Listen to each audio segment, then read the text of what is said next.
Music industry recognized, celebrated its own last night. Big night, 65th annual Grammy Awards. Record-breaking moment for the one and only Beyonce. As we are witnessing history tonight, breaking the record for the most Grammy wins of all time.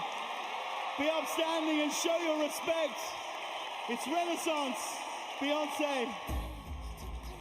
Well, plenty of other artists made their way to the stage to accept those coveted golden statuettes. And here to talk all things Grammys is our friend Ralphie Aversa, host of USA Today's Entertain This. So nice to have you back, Ralphie. Good to see you. Yeah, great to join you guys from Los Angeles. Was on the red carpet last night, and what a show to talk about. Yeah, I mean, what did you think of the overall show, especially because they had so many pre-recorded segments? Yeah, the fan segments, I give the Recording Academy credit for trying something different. I really think those pre-tape segments did not land, though. I mean, the magic of the Grammys is the live performances, you know, the interactions between your favorite artists, the speeches where you never know what the person's going to say on live TV on stage, and you lose that when you have those pre-tape segments. That said, there were some real big Grammy moments last night, probably no bigger than the tribute to hip-hop for hip-hop's 50th anniversary. Yeah, that was absolutely amazing. By the way, just to put a little button on that fan thing, I did like that a lot of the fans were local. There was one from New Jersey. There was a couple from New York that they were featuring. I like that they said where they were, but it did drag on a bit.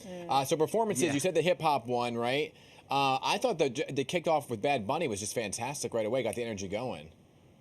It totally did, yeah, and that was a great call by Grammy producers as well, because you need that at the top of the show. You need something that's going to grab your attention. You need something that's high energy, and really, too, inside of Crypto.com Arena, which everyone around here still calls Staples Center, you need something that's going to get people on their feet and kind of set the tone for the evening, and Bad Bunny was certainly able to do that.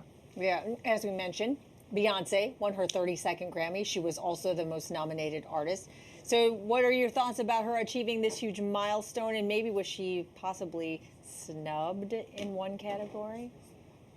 Well, we could talk about the big three categories in a second, because I think there's a lot to discuss there. But as far as just Beyonce, the fact of the matter is there was one year where I believe her and Jay-Z, or just Jay-Z, went 0 for 8. And by the way, Jay-Z was shut out again last night. He had a chance to pass Ye as the most awarded hip-hop artist of all time in Grammy history. So the fact of the matter is Beyonce wasn't shut out. She took home 4 trophies, and it's another significant milestone in what's been an incredible career.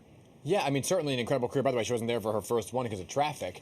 But, you know, big surprises came in terms of the big categories, right? Yep. Album of the year, record of the year, and song of the year. So let's begin with album.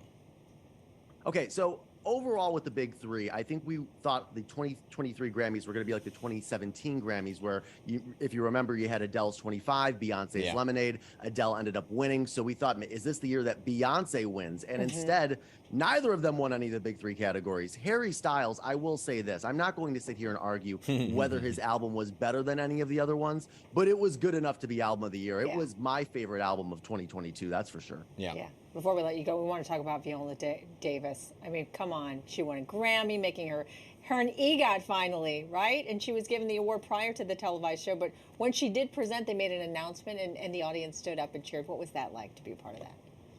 Oh, it was absolutely incredible. And it was something, you know, there's a pre-ceremony. The red carpet yesterday for the Grammys, it goes on for about 5 hours. It's one of the longer award show red carpets. And during the pre-ceremony, we found out that she did win for audio narration, of course, her memoir. So congratulations to Viola Davis. Yeah, I know we got to go. But I just want to get your thoughts on Bonnie Raitt winning real quick, because that would seem to be the big upset of the night. Everyone thought it was going to go to Beyonce or one of the others, but it went to Bonnie. Yeah, and again, Bonnie's story career, all of the Grammys she's won, this is her first for songwriting. So yes, it was an upset, but it's tough to be upset about it. Exactly. Especially because the song was so meaningful. It was about organ donations and amazing song. Ralphie, great to have you back this morning. Thanks for waking up early in LA for us this morning after a busy night for you partying. I know you're a party animal. Oh, please. I'm going back to bed right now. Thanks, guys. Always a pleasure. Well, good night then instead of good morning. All right. Thanks, Ralphie.